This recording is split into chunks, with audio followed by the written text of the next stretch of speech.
Aktres na si Ivana Alawi, nakitang magkasama sila ng alkalde ng lungsod ng Bacolod na si Mayor Albi Benitez sa airport.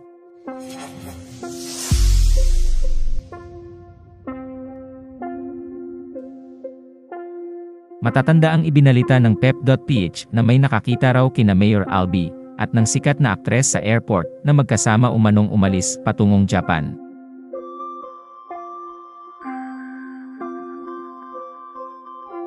Napag-usapan din sa isang episode ng Ogie Diaz Showbiz Update ang paglilink kina Mayor Albi at Ivana matapos kumalat ang chikang spotted umano ang dalawa sa Japan.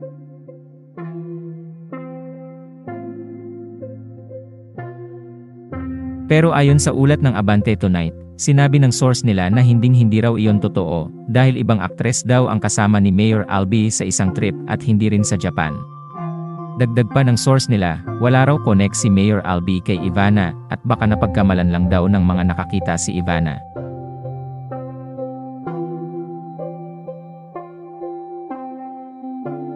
Usap-usapan sa social media sina Ivana at Mayor Albi matapos mag-viral ang isang video kung saan makikitang magkasama silang dalawa.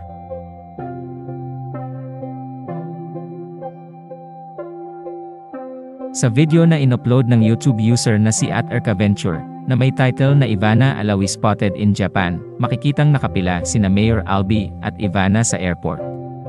Kasama din ni Ivana ang kapatid niyang si Mona Alawi sa pagpila doon.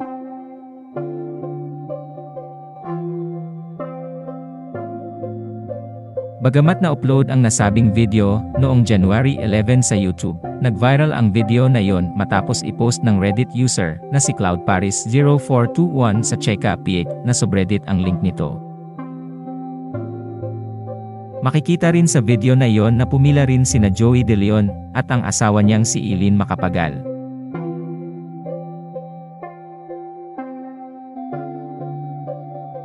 Matatandaang naglabas ng opisyal na pahayag si Mayor Albi matapos malink sa isang aktres.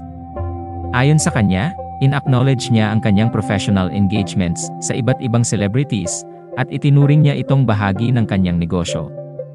Binigyang diin din niya na ang pangangalaga sa interes ng lungsod ng Bacolod ang kanyang pangunahing focus.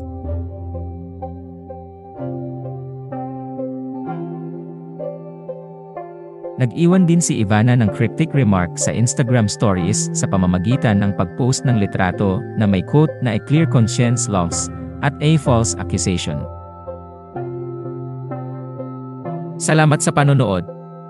Huwag kalimutang mag-subscribe sa aming YouTube channel, i-like ang video na ito, at i-turn on ang notification bell.